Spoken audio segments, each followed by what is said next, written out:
Hello guys, and welcome back to the channel. So guys, they are not disguising it anymore. They are not trying to hide it at all. The message of the North to Tinubu and the Southerners is go whistle. So go and whistle is the message the Northerners are saying to the Southerners. Guys, I bring you this. Nothing wrong with presidency remaining in the North in 2023. And this is according to a Professor Ango Abdullahi. So that's the headline. Nothing wrong with presidency remaining in the North in 2023. And it is a Professor Ango Abdullahi saying this. So now let's see what the prof has to say. The leader of Northern Elders Forum NEF and former Vice Chancellor of Ahmadu Bello University Zaria, Professor Ango Abdullahi, has stated that there is nothing wrong with power remaining in the North if Nigerians decide so through majority votes. According to him, a critical evaluation of positions of different ethnic groups in the country showed that the North has been shortchanged as key positions were not with them.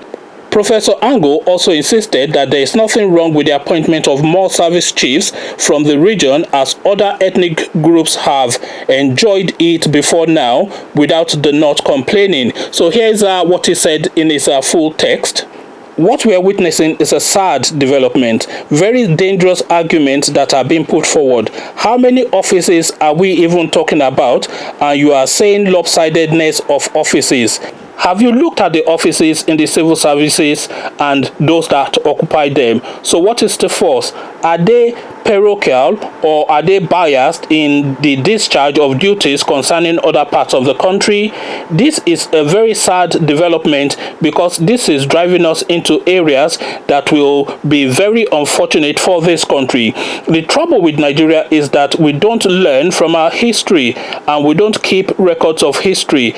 I have just done an exercise in a booklet form to show appointments in the First Republic since our independence in 1960 till date, to show who was in what office and from what area, from what religion, faith, etc. By the time you see it, you will be sorry for asking this kind of question because the question appears to be parochial by those who have such a view and should not arise, he said. So this is now the goings on now in the Northern Hemisphere, and this Professor Ango Abdullahi is only the latest voice in the murmurings that is now turning into a chant from the North that the power is going to be retained by their region. So they are signaling it out there now, and they are putting all these little missives out in the public space to say, look, whistle on, but we are going to retain this power come what may, and we are putting structures in place now to ensure that we do retain the power. And if you look at the structures that they are putting in place, it will be very difficult for anybody to stop them or to wrestle that power off them if they do decide to retain that power in the North. So what are we looking at? We're looking at the Chief Justice of the country being a Northerner. We're looking at all the service chiefs being Northerners. We're looking at the Inspector General of Police being a Northerner. We're looking at the President being a Northerner. So we're looking at all of the key potent forces within the country, within the structure of the country belonging to the North. And they've been doing all these sort of policies to test just how far they can push the people, to test where the breaking point is within the country, and they have not yet found that breaking point. So they have now concluded now that they can pretty much do anything to these people, and they would not be able to do anything back, because they appoint a Northerner into all the key positions. We make a lot of noise and then we settle down. They do all this Ruga thing. We make a lot of noise and we settle down. They prescribe organizations that is not in favor of them. We make a lot of noise and we settle down. They lock down and imprison all the voices of dissent. Omoyele being the marquee name, but not being the only name, because there are countless people being detained that we don't know because they don't have the profile of a Sowore, but Sowore is just the poster boy of that particular activity that they're doing. So they're doing this right across the board. Anybody that is a dissenting voice against their regime, they pick them up and they lock them up. So we're seeing all this, and we make a lot of noise, and then we settle down. We're seeing the herdsmen rolling cattle all over the street and intimidating people, and the policy, of course, should be that there should be no open grazing and there should be no cows on the street, because people should not be giving way to cow, and there's no country in the world where they roll cows on the street.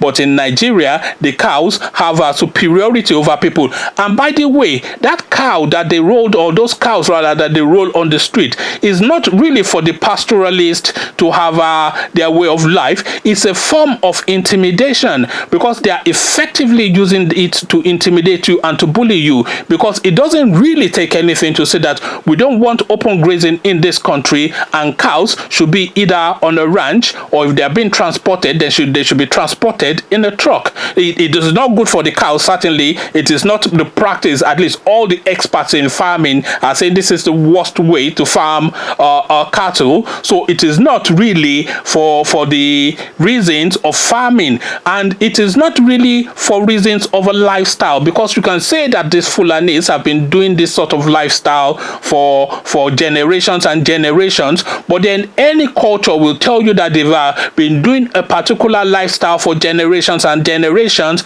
but then of course as time evolves, then they have to evolve that lifestyle to meet up with the modern times. So it's not modernity that will be held back so that the Fulanis can continue to roll cattle up and down the lands of Nigeria. No, it is the Fulanis that would adapt to modernity and learn new ways of doing things, because this is what's happened in all of the cultures all over the world. So it should be no different within the Nigerian space. So the idea that this is a cultural thing and is a way of life, it doesn't really wash, because it's not even in the favor of these Fulanis, by the way, because these people really are the real victims, although they are the ones shooting and terrorizing people. So you probably laugh when you hear me say they are the real victims, but these people really are the real victims of this going on by their leaders, because these people, by being forced or being enabled to carry on with this lifestyle, are being excluded from the progress that is going on in the world around them.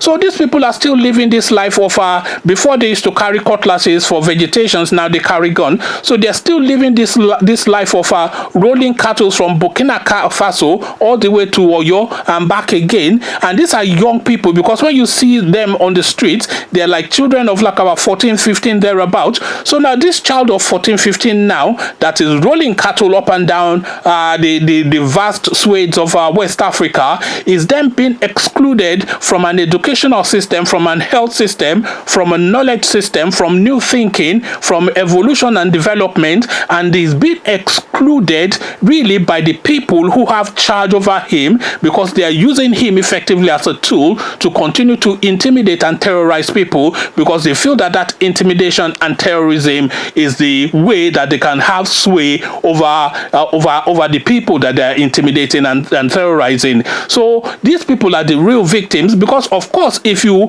had ranches, and the government, by the way, should not be creating ranches for private businesses, but if they do have ranches, even if they are enabled soft loan to have ranches, then they have a settled community. You can put health services there, a schooling system there. You can give them best practice for farming the thing. They become wealthy from new learning. Their children are then able to learn, and then you can get the next person that will become the next Wole Soyinka or whatever from the north or whatever. So all of these children are being excluded from all of that opportunities, just because these people want to use them as a tool to intimidate the southerners and other regions of West Africa, wherever they're carrying out this terrorism, so that they can continue to have the whip hand in their own eyes over the southerners rather, and other regions that they're looking to have the whip hand over.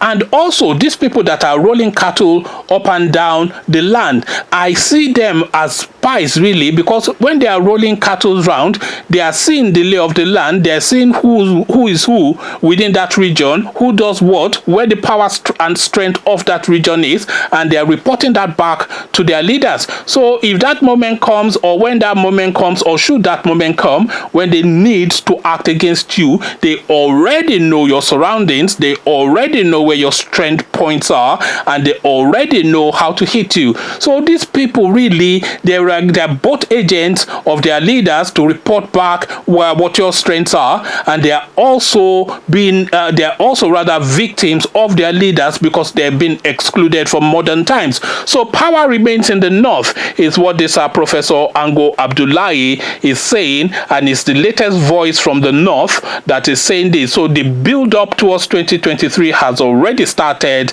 and the message to Tinubu, that to the crooked man from Abeokuta who claims he's now a Lagosian, the message to him is whistle on. So conversations in the comment section is what I am inviting. What do you make of this? Is my reading your reading, or do you read it differently? Let's share thoughts in the comment section. But before you come share thoughts with me in the comment section, click on the red subscribe button so it turns gray. The bell button notifies you every time I drop a new video. Then come let me know what you are making of what this professor said in the comment section. So I'll leave you here, join you in the comment section, but here I say peace.